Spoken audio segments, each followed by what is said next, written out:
Športni tabor je bil namenjen tako otrokom, ki že obiskujejo rokometno šolo, kot tistim, ki želijo spoznati rokomet in kvalitetno preživeti prosti čas.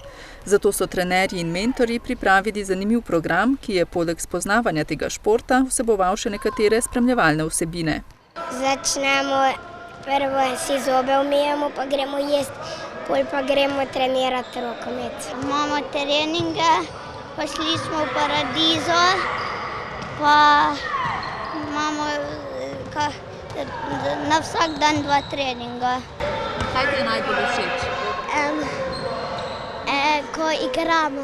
Tabor je zelo zanimiv. Danes smo imeli po zajtrku, imamo danes prvi trening, potem bomo imeli še en trening. Danes je sicer zadnji dan, nažalost, imamo pol en piknik, drugače pa včeraj so bile aktivnosti celi dan, bili smo tudi na kopanju. Mlade rokometaše je obiskal tudi slovenski reprezentant Saša Barišić-Jaman. Ja, lepo je videti, da te mladi otroci se ukvarjajo športno, sploh pa z rokometom. Dobova je poznata potem. Gorazd je za svojo šolo rokometa res privabil veliko število mladih in to zelo veseli. Poleg spoznavanja športa in aktivnega druženja je namen tabora tudi razvoj socialnih veščin, interaktivnosti in skupinskega dela. Določen red se vzpostavi, kajti vejo, da niso edini, da je tle 30 otrok, 30-35 in da ko pač učitelj reče stop, je stop.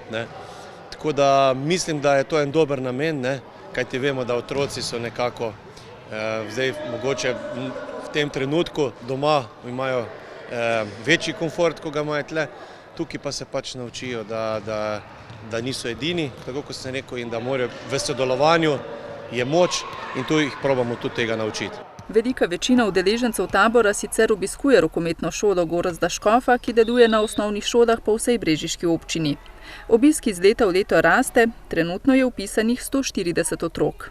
Mogoče v tem trenutku imamo celo kakšnega učitelja ali bom rekel vaditelja premalo, ampak ne vemo, vsako leto je drugače, ogromno se spreminja in bom rekel, trudimo se.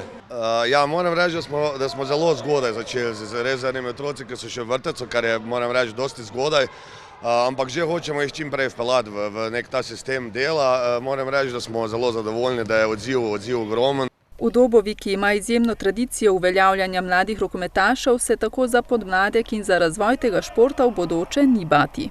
Vidijo se talenti, ampak videlo se bo potem sploh, ko bojo enkrat prijavljeni v ligi, tam pa mislim, da bojo rezultati kar zanimivi. Gorazd Škof, za katerim je uspešna sezona v pariškem Saint-Germainu, bo svojo profesionalno športno pot sklenil v nemškem prvoligašu Erlangenu. Žal mi je, da se moja kariera približuje proti koncu, ampak tako je. Ne da se obrniti nazaj in z vsem tem, kar sem naredil v karieri, sem zadovoljen in hvala vsem trenerjem, ki so me, bom rekel, spodbujali, učili in še enkrat, sedaj se selim v Nemčijo in verjetno je to zadnja postojanka. Po prihodu domov pa se želi aktivneje vključiti v rokometno šolo.